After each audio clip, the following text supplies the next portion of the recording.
Chapitre 20. Les pèlerins parcourent le beau pays de Belac. Ils traversent heureusement le fleuve de la mort et sont admis dans la glorieuse cité de Dieu.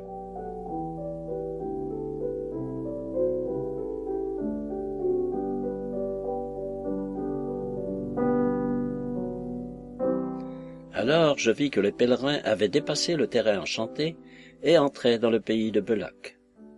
La température en était douce et agréable, et comme leur route passait au milieu de ce beau pays, ils s'y arrêtèrent un peu pour jouir du spectacle qui s'offrait à eux.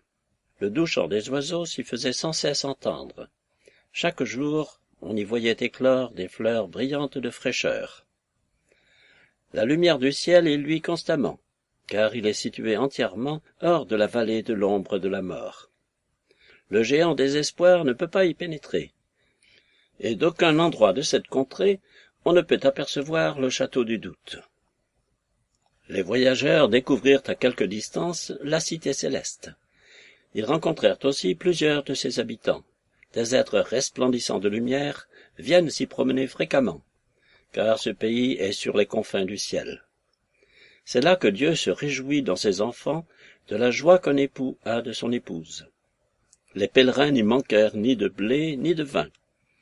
Ils y trouvèrent au contraire, en abondance, tous les biens qu'ils avaient désirés pendant leur pèlerinage. Ils y entendirent aussi des voix sortant de la cité céleste qui criaient « Dites à la fille de Sion, voici ton sauveur vient, et sa récompense marche devant lui. » Et tous les habitants du pays les appelaient le peuple saint, les rachetés de l'Éternel, etc. En traversant ce pays, ils éprouvèrent plus de joie qu'ils n'en avaient encore éprouvé. Plus ils approchaient de la cité céleste, mieux aussi ils pouvaient en contempler la beauté. Elle était bâtie en perles et en pierres précieuses. Les rues en étaient pavées d'or. Les rayons du soleil en réfléchissaient la gloire magnifique. De sorte que Chrétien et son compagnon de voyage soupiraient toujours avec plus d'ardeur après l'heureux moment où ils y seraient admis, et gémissaient de n'y être pas encore entrés. Or, après avoir pris un peu de repos et de force, ils poursuivirent leur route, s'approchant toujours plus de la cité céleste. Et vinrent à un lieu où il y avait des vergers, des vignes et des jardins, dont les portes ouvraient sur la grande route. Apercevant le jardinier, ils lui demandèrent à qui appartenaient ces beaux vergers et ces jardins magnifiques. « Ils appartiennent au roi, leur répondit-il. Ils ont été plantés pour son agrément et pour la consolation des pèlerins. » Alors le jardinier les conduisit dans la vigne et les invita à prendre du raisin pour se rafraîchir. Il leur montra aussi les promenades et les bosquets favoris du roi, et ils s'y arrêtèrent pour dormir. Puis je les entendis parler pendant leur sommeil, plus qu'ils ne l'avaient fait dans tout le cours de leur voyage. Le jardinier, remarquant avec quelle attention je les observais, me dit « Qu'est-ce qui excite ainsi votre étonnement? Il est dans la nature de ces vignes de causer à ceux qui en mangent un sommeil si doux qu'ils parlent alors même qu'ils sont endormis. » Les voyageurs étant réveillés, résolurent de monter à la cité céleste. Mais la réflexion des rayons du soleil sur la ville, qui était d'or pur, était si éblouissante qu'ils ne pouvaient encore la contempler qu'à l'aide d'un instrument propre à en diminuer l'éclat. Comme ils approchaient, ils rencontrèrent deux hommes, dont les vêtements brillaient comme de l'or, et dont le visage était resplendissant comme la lumière. Ces hommes demandèrent aux pèlerins d'où ils venaient, dans quels endroits ils avaient logé, quelles difficultés, quels dangers, quelle consolation et quelle jouissance ils avaient trouvé dans leur voyage. Les voyageurs répondirent à toutes ces questions, et leur demandèrent de les accompagner, ce à quoi ils consentirent. Mais, ajoutèrent-ils, il faut que vous obteniez l'entrée de la cité par votre propre foi. Ils marchèrent donc ensemble, jusqu'à ce qu'on pût apercevoir la porte. Or, entre eux et la porte, était une rivière très profonde, sur laquelle il n'y avait pas de pont.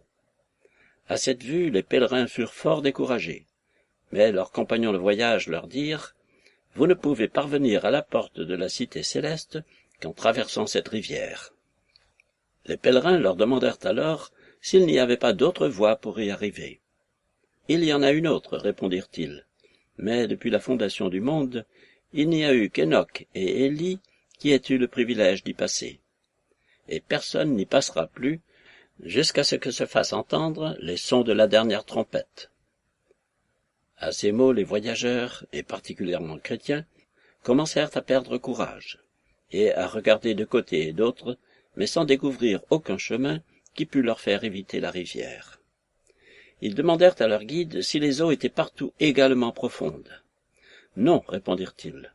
Cependant, nous ne pouvons vous être d'aucun secours à cet égard, car vous trouverez la rivière plus ou moins profonde, selon que vous aurez plus ou moins de foi au roi de la cité. » Alors ils descendirent dans l'eau, mais en y entrant, Chrétien commença à enfoncer et à crier à son compagnon de voyage. « J'enfonce dans les eaux profondes, et les vagues passent par-dessus ma tête. »« Eh, bon courage, mon frère, répondit Grand Espoir. Je sens le fond, et il est ferme. »« Ah, mon ami, dit Chrétien, les frayeurs de la mort m'environnent. Je ne verrai pas le pays d'où découle le lait et le miel. » Et en même temps, Chrétien fut saisi d'horreur et environné de ténèbres si épaisses qu'il ne pouvait rien distinguer devant lui. Il perdit connaissance au point de ne plus pouvoir se souvenir ni parler d'aucune de ces douces consolations qu'il avait goûtées pendant son pèlerinage. Tout ce qu'il disait, au contraire, montrait quelle était la terreur dont il était saisi, et combien il craignait de périr dans la rivière et de ne jamais parvenir à la porte de la cité céleste. On voyait aussi qu'il était fort angoissé à la pensée des péchés qu'il avait commis avant et pendant son pèlerinage, et tourmenté par l'apparition de fantômes et de mauvais esprits. Tel était du moins ce qu'on pouvait inférer du peu de paroles qu'il prononçait. Grand Espoir eut donc beaucoup à faire pour soutenir au-dessus des eaux la tête de son frère qui, malgré ce secours, était tantôt entièrement submergé et tantôt se relevait à demi-mort. Grand Espoir s'efforçait aussi de l'encourager. « Mon frère, lui disait-il, je vois la porte, et des hommes prêts à nous recevoir. » Mais Chrétien répondait, « C'est vous qu'ils attendent, vous qui avez été plein d'espérance depuis que je vous connais. » « Mais vous l'avez été aussi, répondit Grand Espoir. »« Ah, mon frère, répliquait Chrétien, si mon cœur était droit devant Dieu, assurément il me tendrait maintenant la main. Mais à cause de mes péchés, il m'a laissé tomber dans ce piège et m'y abandonne. »« Mon frère, répondit Grand Espoir, vous avez oublié qu'il est dit des méchants, dans l'Écriture, « Il n'y a point d'angoisse en leur mort, mais leur force est en son entier. Ils ne sont point en travail, et ne sont point battus avec les autres hommes. Les angoisses et la détresse que vous éprouvez dans ces eaux ne montrent point que Dieu vous ait abandonné. Ce sont des épreuves destinées à faire voir si vous vous souvenez de tous les témoignages que vous avez déjà reçus de la bonté de Dieu, et si vous vous confiez en lui au milieu de toutes vos souffrances. » Chrétien réfléchit pendant quelques instants à ce que son compagnon de voyage venait de lui dire, et celui-ci ajouta « Aie bon courage, Jésus-Christ te guérit. » À ces mots, Chrétien s'écria à haute voix, « Ah, je le revois maintenant. Je l'entends me dire, « Quand tu passeras par les eaux, je serai avec toi, et quand tu passeras par les fleuves, ils ne te noieront point. » Alors ils reprirent tous deux courage, et l'ennemi ne fit plus de tentative pour les tourmenter pendant le reste de leur traversée. Chrétien ne tarda pas à trouver le fond, de manière à pouvoir marcher de pied ferme. Et comme le reste de la rivière avait peu d'eau, ils furent bientôt à l'autre bord, où ils retrouvèrent les deux êtres resplendissants de lumière qui les attendaient et les saluèrent à leur sortie de l'eau, en leur disant « Nous sommes des esprits destinés à servir et envoyés pour exercer notre ministère en faveur de ceux qui doivent avoir l'héritage du salut. » Ils s'avancèrent tous ensemble vers la porte.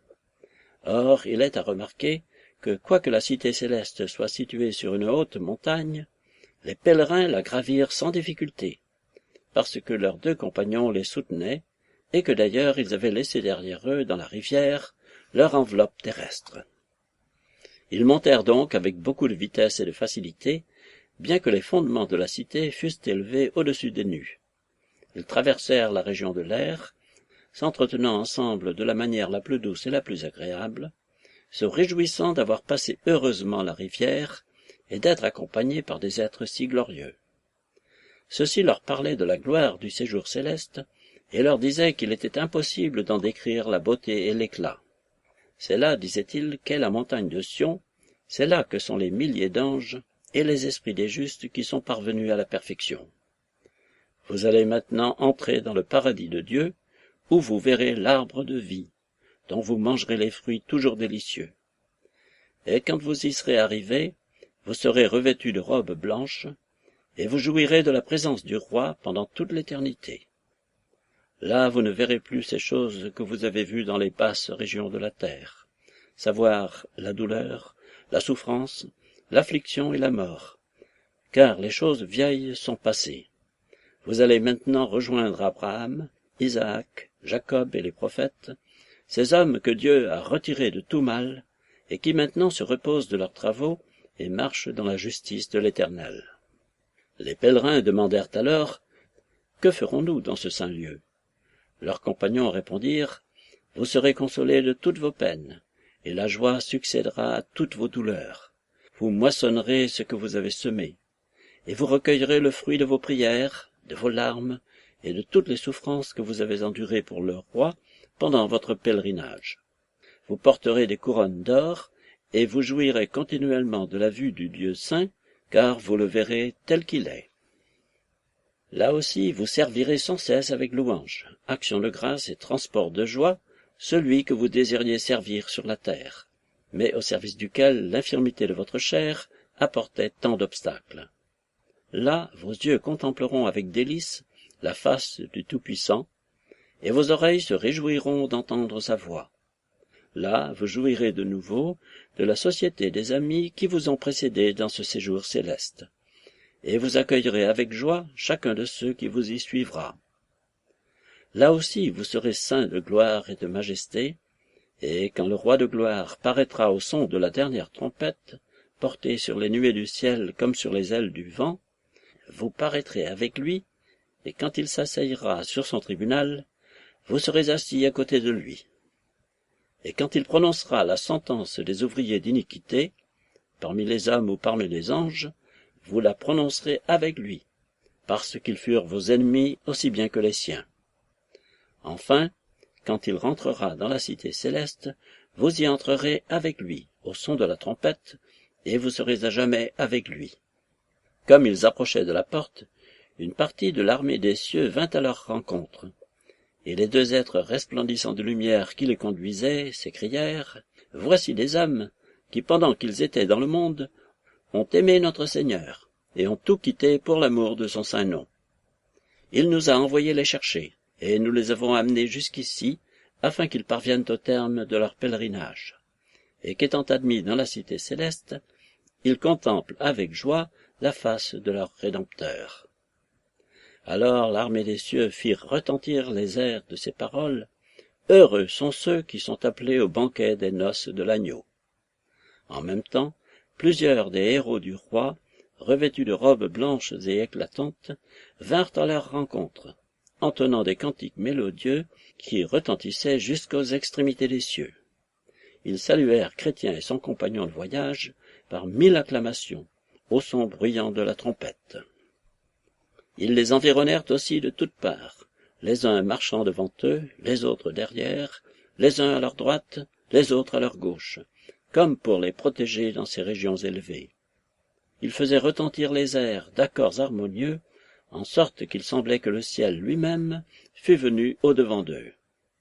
Ainsi ils s'avançaient tous ensemble, et tout en marchant, les héros du roi témoignaient, à chaque instant, non seulement par leurs regards et par leurs gestes, mais encore par les accents d'une musique joyeuse, le plaisir qu'ils éprouvaient à voir au milieu d'eux Chrétien et son fidèle compagnon, et l'allégresse avec laquelle ils étaient venus à leur rencontre, en sorte que les pèlerins furent en quelque sorte dans le ciel avant d'y être parvenus.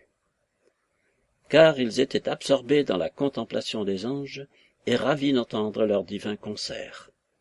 Enfin, ils virent la cité céleste elle-même. Et il leur sembla entendre sonner toutes les cloches en signe de réjouissance de leur arrivée. Mais ce qui les remplissait surtout d'une vive joie, c'était la riante perspective de demeurer éternellement dans ce beau séjour et de vivre à jamais avec ses bienheureux habitants. Quelle langue ou quelle plume pourrait décrire la joie ineffable et glorieuse dont leur âme était remplie? Quand ils furent arrivés à la porte de la cité, ils y lurent cette inscription écrite en lettres d'or. « Heureux ceux qui font ces commandements, afin d'avoir droit à l'arbre de vie et d'entrer par les portes dans la ville. » Alors les anges resplendissants de lumière leur dirent de frapper à la porte. Ils obéirent, et aussitôt Enoch, Moïse et Élie s'avancèrent pour regarder par-dessus la porte. « Ce sont, leur dit-on, des pèlerins qui sont sortis de la ville de perdition, à cause de l'amour qu'ils portent au Seigneur du lieu. » Les pèlerins firent voir les passeports qu'on leur avait donnés au commencement de leur voyage, et on les porta au roi, qui, après les avoir lus, dit « Où sont ces hommes ?» On lui répondit qu'ils attendaient devant la porte. Et le roi dit « Ouvrez les portes, et la nation juste et qui garde la vérité entrera. » Les deux pèlerins passèrent donc le seuil de la porte, et au moment où ils entrèrent dans la ville, ils furent transfigurés, et on leur mit des vêtements qui reluisaient comme l'or. On leur donna aussi des harpes pour célébrer les louanges du Seigneur, et des couronnes qu'ils devaient porter comme une marque d'honneur. Toutes les cloches de la cité recommencèrent à sonner en signe de joie, et il fut dit aux pèlerins, « Entrez dans la joie de votre Seigneur. » Et ils se mirent eux-mêmes à chanter à haute voix, « À celui qui est assis sur le trône et à l'agneau, soit louange, honneur, gloire et force au siècle des siècles. » Au moment où l'on ouvrit les portes pour faire entrer les pèlerins dans la cité, je m'avançai pour regarder, et je vis que la sainte cité brillait comme le soleil. Les rues étaient pavées d'or, et une foule d'hommes s'y promenaient, ayant des couronnes sur la tête, des palmes à la main, et portant des harpes d'or pour s'accompagner, en chantant les louanges de Dieu. On voyait aussi des séraphins ailés qui répétaient sans cesse « Saint, Saint, Saint est l'Éternel des armées. » Ensuite on referma les portes. Et, ravi de ce que j'avais vu, je me souhaitais au milieu de cette bienheureuse multitude. Or, après avoir considéré toutes ces choses, je tournai la tête pour regarder derrière moi, et j'aperçus Ignorant qui s'approchait du bord de la rivière. Il la traversa plus promptement et avec beaucoup moins de difficulté que ne l'avaient fait les deux pèlerins, car il trouva sur le rivage un batelier nommé Vain Espoir, qui le fit passer dans son bateau. Puis il monta la colline et s'avança vers la porte, mais il y vint seul, et personne n'alla au-devant de lui pour l'aider ou l'encourager. Quand il fut devant la porte, il vit l'inscription qui s'y trouvait, puis il se mit à frapper, ne doutant pas qu'il ne fût admis sans difficulté. Mais les hommes qui regardaient d'en haut par-dessus la porte lui demandèrent d'où il venait et ce qu'il voulait. « J'ai mangé et bu en présence du roi, leur dit-il, et il a enseigné dans nos rues. » Et ils lui demandèrent son passeport, afin qu'il puisse le montrer au roi. Il fouilla dans sa poche pour en chercher un, mais n'en trouva pas. « N'en avez-vous point ?» lui dirent-ils, et il garda le silence. Alors ils allèrent prendre les ordres du roi, qui ne voulut pas aller voir Ignorant, mais ordonna aux deux anges resplendissants de lumière qui avaient amené Chrétien et Grand Espoir dans la cité céleste, d'aller le prendre, de lui lier les mains et les pieds, et de l'emporter. Ils le prirent donc, et le conduisirent, à travers les airs, à la porte que j'avais vue dans le flanc de la colline, et le firent entrer dans le chemin qui y aboutissait. Alors je vis que de la porte de la cité céleste, tout aussi bien que de la ville de perdition, il y a un chemin qui conduit aux enfers. Ensuite je me réveillai, et voilà, c'était un songe.